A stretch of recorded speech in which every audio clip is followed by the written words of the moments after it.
Maka mari kita maksimalkan kesempatan ibadah.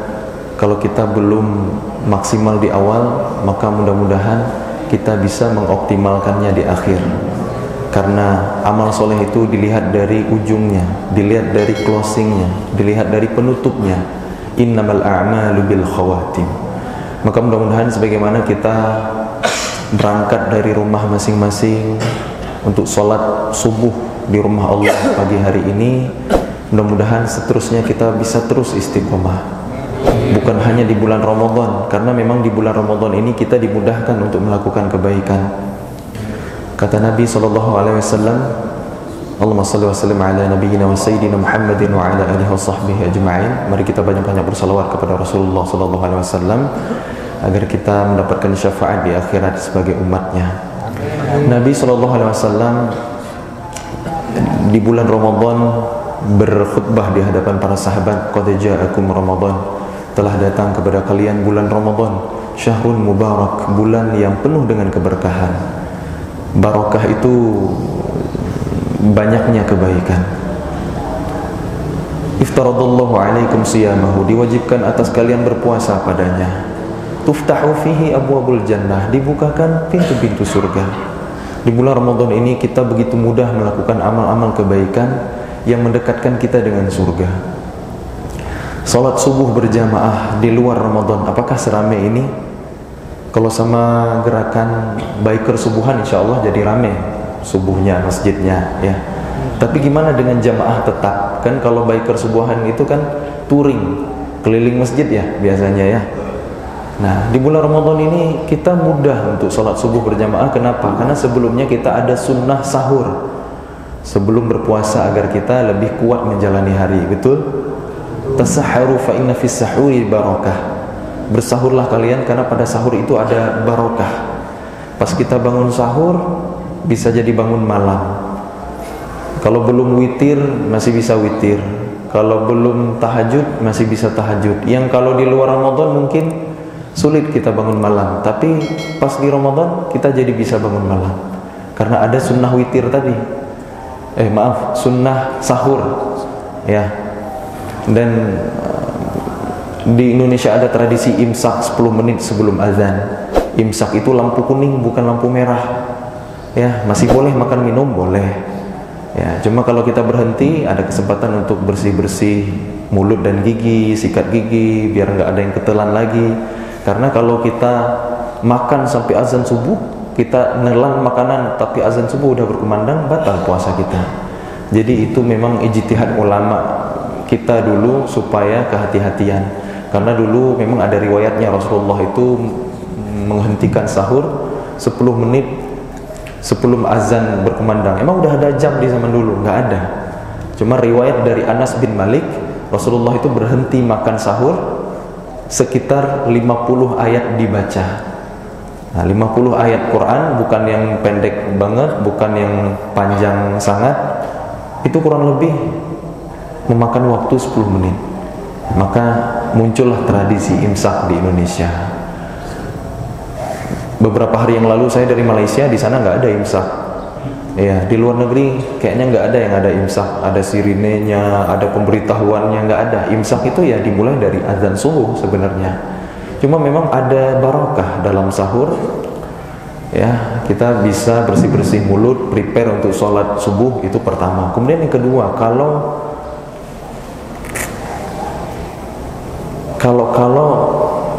kita baru kebangun pas bunyi sirine, nah, baru kebangun, satu rumah nggak ada yang bangun, pas takmir masjid ngasih tahu imsak, baru kebangun, masih ada injury time, masih ada extra time 10 menit, ya kan, untuk makan beberapa butir kurma, beberapa suap nasi, minum beberapa teguk air. Nah, itu hikmah sahur. Ada banyak keberkahan, ada banyak kebaikan di bulan Ramadan yang mudah kita lakukan. Berinfak, ya Ramadan inilah momentumnya. Kalau di bulan Ramadan masih pelit, lebih-lebih di bulan yang lain. Karena Ramadan juga merupakan bulan kedermawanan. Salah satu hikmah puasa adalah Allah paksa kita merasakan penderitaan fakir miskin, yatim du'afa di luar sana, supaya kita lembut hatinya dan peduli sesama, sehingga kita gemar berinfak dan rajin bersedekah. Rasulullah SAW pribadi yang sangat dermawan. Di bulan Ramadan Rasul bertambah-tambah kedermawanannya. Kemudian puasa Ramadan yang 30 hari atau 29 hari sebulan kita jalani ini tidak terasa memberatkan. Begitu ringan kita jalankan, betul nggak? Bandingin dengan puasa sunnah 6 hari di bulan Syawal. Kalau kita puasa sebulan penuh Ramadan, lanjut dengan 6 hari di bulan Syawal, maka kata Nabi SAW seperti berpuasa 1 tahun penuh. Tapi lebih mudah mana kita jalankan yang 1 bulan atau yang 6 hari? 1 bulan. Lebih mudah yang 1 bulan, padahal full tiap hari gitu. Yang 6 hari itu harinya bebas boleh milih, nggak harus berurutan juga. Tapi itu berat kita lakukan karena bukan di bulan Ramadan. Tuftahu fihi abwabul jannah, sebab di bulan Ramadan itu sedang dibukakan pintu surga. Kita dimudahkan untuk melakukan kebaikan di bulan Ramadan ini sehingga kita dekat jaraknya dengan surga. Itu makna dari tuftahu fihi abwabul jannah. Puasa 6 hari di bulan Syawal itu berat kita lakukan. Kita niat puasa, masih suasana Syawal, masih suasana Idul Fitri yang identik dengan silaturahim, ngunjungin rumah kerabat, saudara. Ya, makanannya bertoples-toples gitu kan. Ditawarin opor, masa enggak menghargai jamuan gitu ya. Godaannya berat. Kemudian di bulan Ramadan kita hampir setiap malam qiyam, sholat. Di luar Ramadan mungkin kita nggak tiap malam tahajud, tapi ini ada yang 11 rakaat, ada yang 23 rakaat. Silakan pilih aja, nggak usah berdebat. Ya, kalau mau ikut Rasulullah SAW memang nggak pernah lebih dari 11 rakaat dalam 1 malamnya, menurut kesaksian Sayyidah Aisyah radhiyallahu anha. Tapi bacaan Rasulullah itu panjang-panjang. Ya, sholat malam Nabi itu baca ayatnya panjang. 1 rakaatnya bisa 5 juz. Itu kesaksian Hudzaifah ibnul Yaman waktu pernah ikut sholat malam Nabi. Artinya sholat tahajud itu atau sholat malam, qiyamul Ramadan, qiyamul lail itu sama semua. Intinya beribadah sholat di malam hari.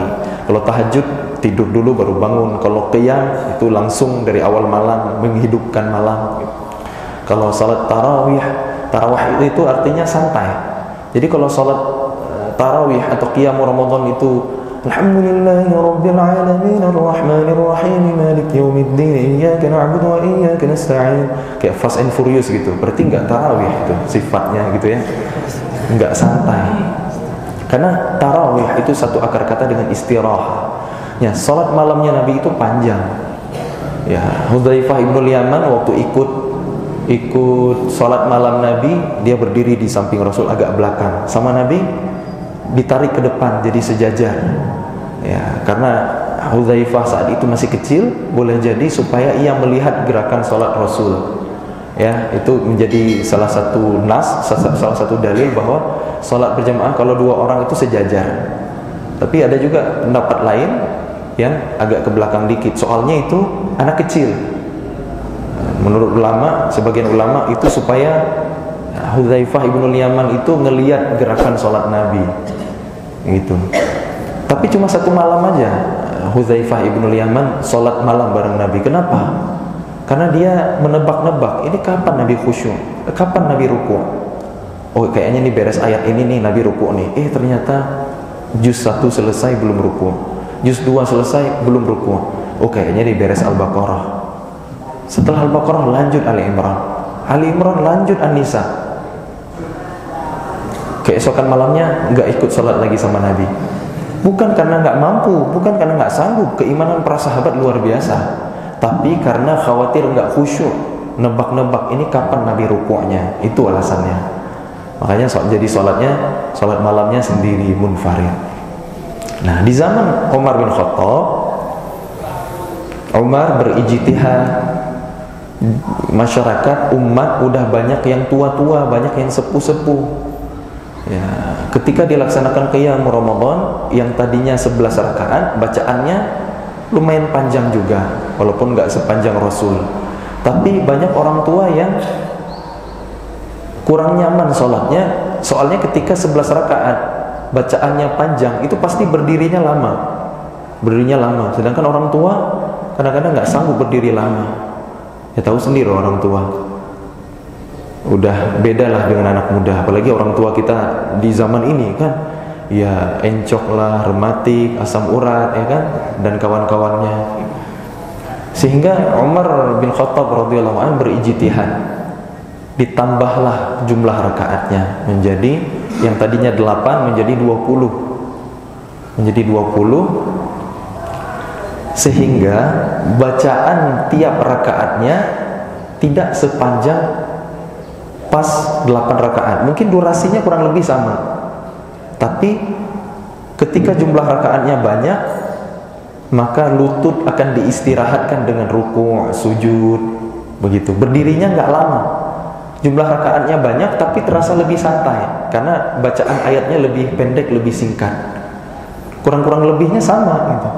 Kalau 8 rakaat baca 1 juz misalnya, 20 rakaat baca 1 juz juga. Dan hari ini ketika kita melakukan 23 rakaat, ya 20 plus 3, kalau kita mau baca 1 juz mudah baginya kan. 1 rakaat itu satu halaman. Itulah ijtihadnya Umar bin Khattab radhiyallahu anhu. Nah, di kita di Indonesia kreatif, kombinasi rakaatnya mungkin ikut Rasul, tapi bacaannya ikut di zaman Umar. Jadilah sholat tarawih 5 menit beres gitu ya. Itu bukan untuk dicontoh tentunya, ya bukan untuk cepet-cepetan. Harus ada tumakninah lah. Sholat itu kan melibatkan rasa, menghadirkan hati. Gimana tadaburnya? Ya, akhirnya sholat cuma formalitas aja, cuma gerakan-gerakan aja tanpa kita maknai, tanpa kita nikmati. Nah, jadi nggak usah berdebat 11 atau 23. Bahkan ada yang lebih dari itu, ada yang 37, ada yang bebas. Ya, namanya sholat sunnah yang mutlak, berapapun boleh, silakan aja gitu. Yang penting ditutup dengan witir untuk mengganjilkannya. Karena Allah itu maha ganjil dan menyukai yang ganjil. Allah itu ganjil dan menyukai yang ganjil. Begitu mudah kita melakukan kebaikan di bulan Ramadan ini, yang kalau di bulan lainnya sulit. Ramadan adalah bulan Quran. Syahrul Ramadan allazi unzila fihi al-Quran. Bulan Ramadan adalah bulan yang di dalamnya diturunkan Al-Quran. Kalau di bulan Ramadan kita belum rajin baca Quran juga, harus ada bulan kayak apa lagi supaya kita mau dekat ke Al-Quran. Soalnya Ramadan ini bulan diturunkannya Quran. Kalau kita masih balas baca Quran, di 11 bulan yang lain kita juga akan semakin lalai. Tuftahu fihi abwabul jannah, kata Nabi, wa tughlaqu fihi abwabul jahim. Dibuka pintu surga, ditutup pintu neraka. Di bulan Ramadan ini kita terhalang untuk melakukan maksiat yang mendekatkan kita dengan neraka Allah. Kita lagi puasa, mau marah, inni shaim, daripada hangus pahala puasa. Mau ngomongin orang, ingat lagi puasa. Mau ghibah nggak jadi, mau nipu, mau bohong, apalagi. Tercegah dari perbuatan keji dan mungkar karena kita berpuasa. Karena hawa nafsu kita kan lagi ditekan. Lagi puasa, yang halal aja dilarang. Makan minum selama yang dimakan dan diminum halal lagi thayyib, boleh, mubah. Kalau diniatin ibadah malah sunnah, biar kuat beribadah makannya kan, jadi sunnah. Tapi di siang hari bulan Ramadan, sementara waktu dilarang dulu. Yang halal aja dilarang, apalagi yang haram. Itulah makna wa tughlaqu fihi abwabul jahim. Kemudian wa tughallu fihi maradatus syayatin, diikat setan-setan yang durhaka. Di bulan Ramadan setan sedang diisolasi. Kalau dengan hadirnya Ramadan kita belum juga rajin ibadah, belum juga ninggalin maksiat, belum juga akrab sama Quran, belum juga jadi pribadi yang dermawan, lebih-lebih di 11 bulan lainnya kita akan semakin jauh dan lalai. Kalau dengan datangnya Ramadan kita nggak bisa jadi lebih baik, mari introspeksi diri. Setan sedang diikat, diisolasi dan dipenjara. Kita masih juga berbuat jahat. Jangan-jangan kita sendiri setannya. Ya, ini bulan untuk kita muhasabah. Bulan untuk kita menilai diri sendiri. Inilah kita di bulan Ramadan ini. Sebab pintu surga dibuka, neraka ditutup, setan dibelenggu. Kita belum juga jadi baik, berarti itulah aslinya kita. Fihi lailatun khairum min alfi syahr. Di dalamnya terdapat satu malam yang lebih baik dari 1000 bulan. Apa itu? Lailatul Qadar. Kapan terjadinya? Nabi menyuruh kita menjemput Lailatul Qadar itu di 10 akhir Ramadan dengan cara apa? Dengan i'tikaf. I'tikaf itu diam di masjid, nggak keluar-keluar. Kalau mau ikut Nabi, benar-benar nggak keluar. Bukan malamnya doang, bukan siangnya keluyuran, enggak. 10 hari full nggak keluar-keluar masjid. Itulah i'tikaf. Karena inti dari i'tikaf itu adalah memutus komunikasi dengan makhluk dan menyambung komunikasi dengan Allah Subhanahu wa taala. Nabi 20 malam awal masih mencampuri istri-istrinya, tapi kalau di 10 akhir Ramadan Nabi kencangkan sarungnya. Wa ahya lailah. Nabi hidupkan malamnya. Wa aiqadha ahlahu, dan membangunkan keluarganya. Ibadah. Ya, qiyam, Quran, zikrullah, sedekah, itu amal yang bisa kita lakukan di malam-malam yang kita harapkan Lailatul Qadar, di 10 akhir Ramadan. Jangan pilih-pilih, ganjil aja. Kita tetap aja nggak tahu, karena Ramadan itu adalah ghaib. Lailatul Qadar itu rahasia Allah. Kalau 10 akhir Ramadannya 30 hari,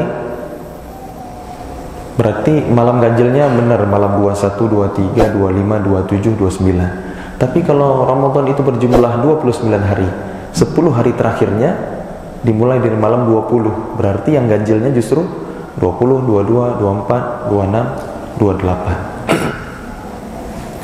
Hikmah Allah rahasiakan Lailatul Qadar itu ya biar kita gas semuanya. Karena rugi banget kalau kita nggak ketemu Lailatul Qadar, sebab umur umat Nabi itu pendek-pendek. A'maru ummati ma baina 60 wa 70. Umur umatku hanya kisaran 60 sampai 70 tahun. Sedikit yang melebihi itu. Dan bisa jadi juga Allah cabut, Allah panggil sebelum itu, karena maut nomor cabut bukan nomor urut, ya kan? Bisa jadi jamaah duluan, saya belakangan, bisa jadi. Atau dibalik, saya belakangan, jamaah duluan. Nggak ada yang tahu, karena umur itu bukan soal ajal, itu bukan soal umur, bukan soal sehat atau sakit, bukan urusan tua atau muda. Semua itu rahasia Allah supaya kita mempersiapkan amal terbaik, ya kan? Alladzi khalaqal mauta wal hayata liyabluwakum ayyukum ahsanu amala. Dialah Allah yang menciptakan kematian dan kehidupan untuk menguji siapa di antara kalian yang paling baik amalnya. Jadi mari kita manfaatkan sisa kesempatan beribadah di bulan Ramadan ini. Sebentar lagi kok, udah lebih dari setengah perjalanan kita lalui. Karena Nabi memberi warning di akhir, ngasih peringatan, man hurima khairaha faqad hurim. Siapa yang terhalang dari kebaikan Ramadan, maka sungguh dia telah terhalang dari kebaikan yang banyak di bulan-bulan lainnya. Kalau dengan datangnya Ramadan sekali lagi kita nggak jadi lebih baik, kita nggak diampuni dosanya sama Allah, kita nggak jadi semakin taat dan rajin ibadah, nggak akrab sama Quran, nggak juga dermawan, masih kekir, pilit dan bakhil, lebih-lebih di 11 bulan lainnya kita akan semakin jauh dan lalai dari Allah, dari agama, dari Quran. Maka keistimewaan Ramadan ini di sisi Allah seperti istimewanya Nabi Yusuf alaihissalam bagi ayahnya Nabi Ya'qub alaihissalam. Yusuf itu 12 bersaudara. Yusuf adalah anak yang paling dicintai di antara 11 saudaranya yang lain. Maka begitu juga dengan Ramadan ini. Ramadan paling Allah cintai dibandingkan 11 bulan lainnya. Ketika Nabi Yusuf beristighfar memohonkan ampun untuk saudara-saudaranya, Allah berikan ampunan untuk mereka. Maka mudah-mudahan dengan Ramadan ini Allah akan ampuni dosa-dosa kita di 11 bulan lainnya. Maka mari kita jalani sisa Ramadan ini dengan penuh kebahagiaan, dengan penuh kesadaran, dengan melibatkan rasa, menghadirkan hati, dengan melibatkan ruh. Jangan berlalu begitu aja. Betapa banyak orang hari ini yang Ramadan belum berakhir tapi udah menyiapkan diri ditinggal Ramadan. Sementara orang-orang salafus saleh, ulama-ulama terdahulu itu kalau Ramadan pergi sedihnya luar biasa gitu. Kita hari ini udah nyiapin ditinggalin Ramadan. Gimana tuh? Udah nggak i'tikaf di masjid, ya i'tikafnya di mall. Harusnya hunting Lailatul Qadar, ibu-ibu banyak yang sibuk Lailatul Bakar. Ya kan, nyiapin kue lebaran. Bukan nggak boleh, boleh. Siapinlah dari sekarang. Kalau perlu harusnya ya mindset kita tuh kalau emang fokus untuk ibadah, nyari outfit lebaran ya udah sebelum puasa aja, sebelum bulan Ramadan aja sekalian, biar pas bulan Ramadan full fokus ibadah aja, udah siap nanti untuk lebaran, biar kita nggak salah prioritas. Karena kalau dengan datangnya Ramadan kita nggak diampuni, justru kita ini celaka. Itulah doanya malaikat Jibril alaihissalam, raghima anfun rajulin, celaka orang yang ia melalui Ramadan tapi tidak diampuni dosa-dosanya. Malaikat Jibril berkata seperti itu, Rasulullah mengaminkan. Berarti memang Ramadan ini bukan gak ada resiko, pahalanya besar, dilipat gandakan, dibuka pintu surga, ditutup pintu neraka, dibelenggu setan durhaka. Itu keistimewaannya. Tapi ternyata ada juga ancamannya. Ngeri itu. Celaka orang yang gak diampuni dengan datangnya Ramadan ini. Man qama ramadhana imanan wa ihtisaban ghufira lahu ma taqaddama min dhanbih. Siapa yang menghidupkan Ramadan, menegakkan salat-salat di malam-malam Ramadan dengan penuh keimanan dan juga ihtisab, mengharapkan pahala kepada Allah, mencari ridha Allah dan ikhlas karenanya, Allah akan ampuni dosa-dosanya yang telah lalu. Di hadis yang lain beda sedikit redaksinya, man shoma ramadhana imanan wa ihtisaban ghufira lahu ma taqaddama min dhanbih. Siapa yang berpuasa Ramadan dengan iman dan ihtisab, Allah ampuni dosa-dosanya yang telah lalu. Mudah-mudahan kita semua diampuni Allah, diterima amal solehnya, Allah ridhoi kita, Allah rahmati kita, sehingga kita sebagaimana bersahabat di dunia, mudah-mudahan kita akan bertetangga di surganya Allah, di Jannatul Firdausil A'la, surga tertinggi bersama Rasulullah SAW, tanpa hisab, tanpa azab. Itu doa kita, dan untuk meraih itu kita perlu membuktikannya. Karena ujian dan godaan berat, makanya balasannya adalah surga. Surga itu sangat mahal. Amal kita gak sepadan kalau ditimbang dengan nikmatnya surga. Kita masuk surga bukan karena amal kita, melainkan karena rahmat Allah. Maka beramallah agar Allah meridhai kita dan memberikan rahmatnya untuk kita. Sebab kalau timbangan dosa kita lebih berat, Allah akan murka. Kalau timbangan kebaikan kita lebih berat, maka akan mampu menghapus keburukan-keburukan yang ada. Jadi mari kita berlomba-lomba berfastabiqul khairat.